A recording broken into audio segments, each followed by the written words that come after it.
The movie begins in early 17th century East Asia, where the Jurchen names itself the Qing Empire, despite the border conflicts they face against Ming China. With this move, they forced the Korean dynasty, Joseon, to become a servant nation. Still, they resisted due to their allegiance with Ming China. On December 14, 1636, the Qing's army crossed the Yalu River to invade Joseon, forcing King Injo and his retainers to take refuge in a fortress atop Namen Mountain. This event happened in the middle of a harsh winter. On a snowy battlefield, brave Korean Interior Minister Choi Myung-kil rides his horse to face the Qing army alone. He does not feel intimidated by them, even as archers shoot arrows in his location. As a royal envoy, he demands an audience with Qing General Yeonggoldae. In another part of the region, the Minister of Rights, Kim Sang-hun, is being escorted by an old man in the frigid wastelands. He tries to persuade him to return to the fortress for a reward. Still, he refuses, thinking about his granddaughter's well-being in his home near the river. His efforts fail, so as the man leaves him behind, he strikes him with his blade to kill him. Inside the fortress smeltery, two brothers, Chilbok and Sol Nal-su, see droves of soldiers moving out to defend their nation from the threat of the Qing military, with half of the villagers evacuating the fortress. Nal-su does not want to evacuate, intending to stay at the citadel until he dies. Meanwhile, Myung-kil returns to King Injo with the news that the Qing barbarians want Joseon to renew their unity pledge, having no intention of starting a war. This is concerning because the king believed a peace treaty would only sacrifice their allegiance to the Ming Empire. Myung-kil surprises everyone in the court when he reveals that Qing intend to take their crown prince So-yun as leverage. Despite his son's willingness to honor the agreement, the king requests the council speak their minds on the matter. Just then, Sang-hun bursts through the door, begging the king not to give in to the terms but take down the entire Qing army instead, placing bounties on their heads. The Council of the Elders agrees as they wish not to put the prince's life in danger. However, this does not sit well with Myung-kil, as he believes that failing the negotiations will cause the Qing Empire to raise their demands, eventually consuming the nation entirely. King Injo has heard enough and asks them to reconvene again, as he has fallen ill. Elsewhere at the Qing enemy camp, a doubtful General Yeonggoldae discusses with his loyal advisor and brother, Young Myung-soo, about taking down the Joseon fortress should their negotiations fall out. He then instructs all the paths leading to the fortress get blocked by wooden barricades. At dusk, Sang-hun discusses with General Li Shibek their strategy to defeat the Qing invaders with only 13,000 soldiers available. They reach the top of the fortress walls when they see Nal-su and Chilbok reprimanded for starting a campfire. The blacksmiths request straw bags, proposing that they will keep them and the soldiers warm from the harsh winter. The idea slightly enthuses Sang-hun, thinking of it as an advantage for the upcoming offensive. Meanwhile, inside the king's chambers, Myung-kil continues to persuade King Injo to honor the treaty and send the prince away or suffer the consequences of a fortress invasion. The king requests an alternative, prompting the minister to ask permission to return to the enemy and propose another bargain. The following day, the king gathers his council and orders the food rations to be limited. They then plead with him to look after the wearing soldiers who are patrolling in the middle of the heavy winter. One of the elders suggests they collect spare clothes from nobles and give them to the soldiers to wear. Still, the council disagrees, believing it will tarnish the royal prestige. Sang-hun speaks up and relays the idea of using straw bags as protection. This pleases King Injo, so he immediately orders the plan to happen. Elsewhere, Myung-kil is welcomed as an ambassador by the Qing army, as he gets a tour of the camp through Myung-soo. Inside the tent, he presents General Yeonggoldae with a gift from King Injo. He asks for another way to resolve their issues without handing over the Joseon prince. Still, the general is defiant, blaming King Injo for their mess. He kills his dog with a crossbow and tells Myung-kil to surrender the prince before their great Khan arrives. At the council chambers, the elders agree to have Myung-kil's head cut off and sent to the enemy as a bargaining chip. King Injo faces a bind, as he does not want to sacrifice his son or the minister to please the enemy nation while knowing his people have become angry with him for his poor decision-making. Sang-hun suggests dispatching a manifesto calling for a righteous army and visiting his soldiers to boost their morale. The council is shocked to find out the Qing emperor will be arriving soon since they know he is too caught up dealing with the war against Ming China. With that said, King Injo ultimately sides with Sang-hun's plan and orders him to draft a letter for the manifesto. The following day, Sang-hun reads the heartfelt manifesto in front of the soldiers, with the supervision of the council and King Injo. Afterward, the king requests one of his officers to deliver a letter asking for the Southern Army's assistance. He then turns his attention to the soldiers and tells them to fight valiantly for the country and return to the capital to be handsomely rewarded. The army, which also recruited Nal-su and Chilbok, moves out toward enemy lines. While stopping to refill the gunpowder, they are ambushed by the Qing soldiers hiding on the hill. They are quickly overpowered, forcing them to scramble and retreat. Nalsu sees Chilbok shield himself from attackers, but he trips and falls. As his brother flees to safety, he shoots the mace-wielding horseman trying to pursue him. During a nightly briefing, the brothers report the incident to Sang Hun, saying their weapons are useless against the invaders and they will need the king to give them new ones. The following day, General Yonggolde and his brother bring their group closer to Niman Fortress. However, they believe it will be heavily guarded since the attack. The general then orders his men to hastily build a new settlement before the emperor arrives. Back at the king's court, the council worries about the Qing army's encroachment now that the southern armies have declined to fight for them. They bring up the idea of executing Myung Kil to resolve the issue, but the king dismisses it. Sang Hun discloses the blunt weapons, requesting King Injo to excuse the blacksmiths from sentry duty to craft new ones for the soldiers. With the request granted, Nal Su and his brother work tirelessly to sharpen the blades and create finer ammunition. Not long after, they test them in battle during another siege against the Qing army. General Li and the soldiers fight courageously, killing many enemy invaders. After the fierce skirmish, they march, carrying one of the Qing men's decapitated head back to Niman Fortress as a trophy. Curiously, on the way there, the general wonders why a little girl is hiding on the side of the road to the north gate. This matter is brought up during the council meeting, as the king commends General Li for the victory. Sang Hun believes that if a small child can slip past the enemy's heavily fortified encampment, it must be a sign that they can defeat the Qing army. Shortly after, the little girl, Naru, is brought before King Injo. As she talks about why she is alone in the wilderness, Sang Hun realizes this is the granddaughter of the old man he killed in the frozen wastelands days ago. The king then orders him to shelter Naru temporarily while they search for her grandfather. He then leaves her to a female caretaker, refusing to answer the little girl's query about finding her grandfather. Visibly guilty, he retires in his room, staring at the blade piercing the old man's chest. On another cold day, Myung Kil visits General Li and shares a drink with him. He questions if they are doing the right thing by beheading their enemies while he is being urged to sacrifice his head to save their nation. Though he lingers with the thought of feeling worthless as a foreign minister, he wishes to have grown with the ideals of General Li to become a soldier. Sometime after, at another council meeting, the elders bring up the lack of food to feed the weary horses. One of them suggests stripping down thatched roofs and straw bags to make them food, but Sang Hun detests this, as the soldiers are more important to keep alive and fed. To settle the argument, King Injo asks Myung Kil for his opinion. He notes that the soldiers are human and will easily be discouraged without rations, unlike horses that do not express emotion. Nevertheless, he agrees with the majority of the council since it is vital to maintain a working cavalry. The next day, the soldiers rip out every straw bag and roof and feed them to the horses, disappointing some townsfolk who are worried they will not last in the cold. Days later, King Injo's messenger's head is picked up by one of the soldiers and brought to General Li and Sang Hun.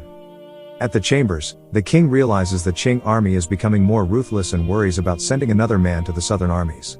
Myung Kil reminds him that it is best that only the man's life was claimed by the enemy, not the Joseon Manifesto, which they may use against them. After the meeting, Sang Hun is approached by Naru, but he lies about not finding her grandfather.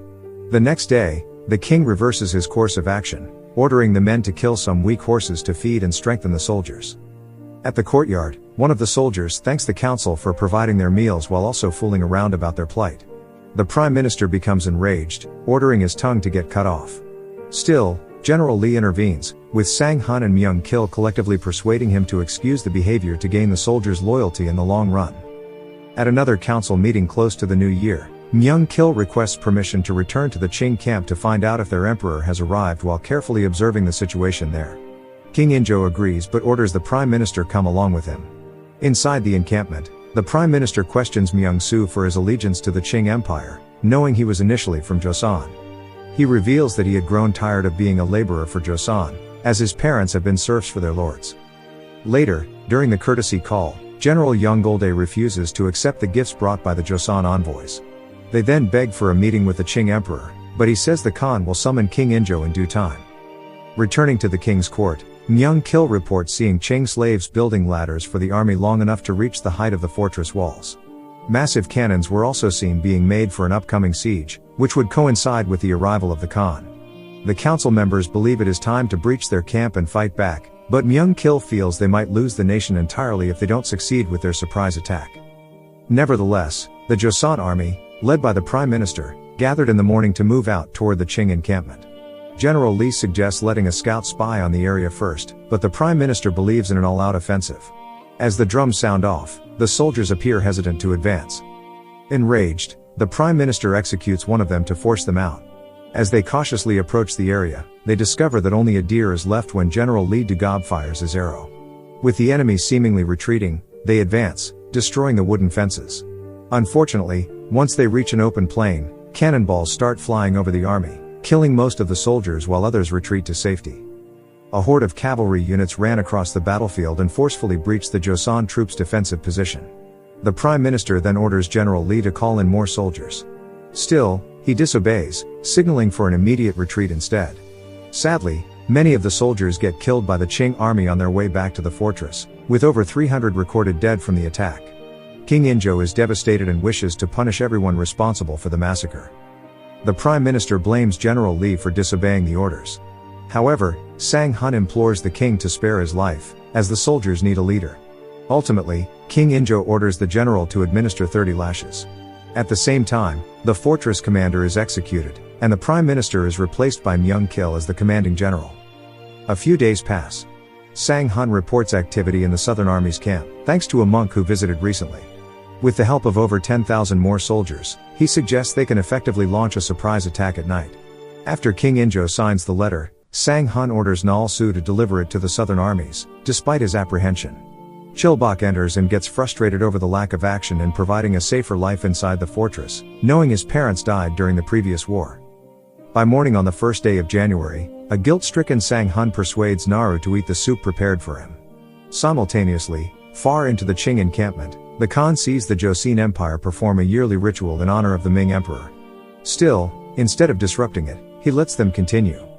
That night, the ministers speak before King Injo about facing the Khan, disputing whether it is better to meet each personally or send letters. Still, the matter is left unresolved as the king cannot decide. Meanwhile, Nal Seo readies himself to travel with the sealed letter from the king. Before departing, Sang Hun reminds him of a bountiful reward for his service. Still, the blacksmith only cares about seeing the people live their everyday lives.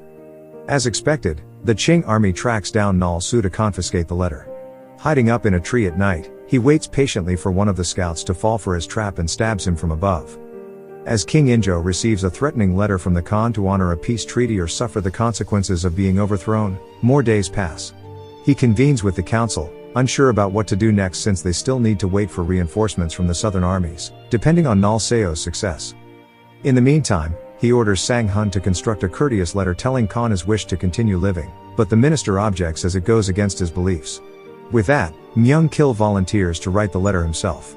Meanwhile, Nal Seo surprisingly awakens at the Joseon Southern Army's camp, with the letter already distributed directly to the field marshal. That night, after getting no updates from Chilbok about his brother, Sang Hun sees the little girl drawing fish on the snow. She is reminded of her fisherman grandfather and says she will catch the minister a perch once the river thaws and the dandelions bloom. Elsewhere in his study room, Myung-kil finishes the letter. The following day, the council convenes, with members begging the letter to be burned. After reading it, King Injo hears the two ministers angrily dispute whether it should be sent to the Khan, with both men having separate ideals about sacrifice and death. In the other Joseon camp, the field marshal decides whether they should help protect Namen fortress or disobey the king's orders. One of his officers implies that they should kill the messenger and deny the letter's existence.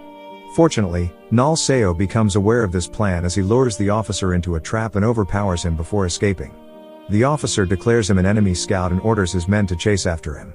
Nal Seo tries to flee from them by climbing the frozen waterfall when suddenly, the Qing army appears and kills some Joseon officers, unknowingly saving the messenger's life.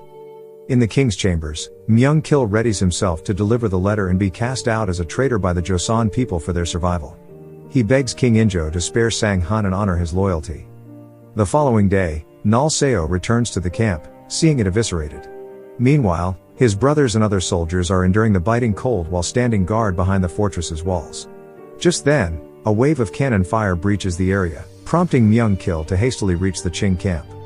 Simultaneously, Sang Hun rescues Naru hiding in a house while the bombing raid continues. With the siege underway, the Qing soldiers start climbing up the walls of the fortress, but the Joseon army retaliates, keeping them at bay. One of the council members rushes to King Injo, begging him to evacuate, though he is shocked. Eventually, Myung-kil arrives, pleading for a ceasefire as he brings the Khan the royal letter. As the battle continues, the Khan reads the letter and becomes convinced that the Joseon Empire is willing to negotiate. The attacks stop, leaving many soldiers dead at Namum Fortress, including Chilbok, which devastates Nal Seo after hearing about the news from a scout. He quickly returns to the fortress grounds and grieves over his dead body. The next day, the aftermath devastated everyone in Joseon, including the ministers. Myung-kil tells Sang-hun that the Khan agreed with the terms to never be dethroned or return King Injo to Shenyang, China, and to leave Joseon's surviving citizens alone. He offers to return to the capital with the king. Still, the minister refuses to continue serving a life bound to the will of the Qing Empire. Sang-hun believes the only path for the people now is to rid themselves of the old ways, realizing the Joseon Empire is not needed to survive and prosper. Later, he meets with Nal Seo and leaves Naru under his care, tearfully saying goodbye to the little girl but promising to see her when the dandelions bloom. The following morning, before formally exiting the Namum Fortress, Myung-kil reads the royal edict of the Khan, instructing the king to dress like a court member, walk around the base of the throne while bowing 3 times, and prostrating himself 9 times as an act of surrender. King Injo and the council move out and march towards the Qing Empire, saying goodbye to the Joseon people and the remaining soldiers led by General Li. After gathering in front of the Khan, the king performed the terms he agreed on in front of his council and the Qing army. Myung-kil cries, unable to witness the horrible and embarrassing ritual. Simultaneously, Sang-hun ends his life by stabbing himself with his blade. Sometime later, King Injo and his council return to an empty capital. After 47 days, the war officially ended on January 30, 1637, with over 500,000 Joseon people taken into the Qing Empire as slaves. By springtime, the dandelions bloomed once more. Sometime later, in the village fortress, there is peace as the residents do their daily activities. The movie ends with Naru watching Nal-su do his blacksmithing work. She is then encouraged to fly a kite with a friend and storms off as her adoptive father asks her to be careful. Thank you for watching. Subscribe for more videos like this to help the channel out. Have a nice day.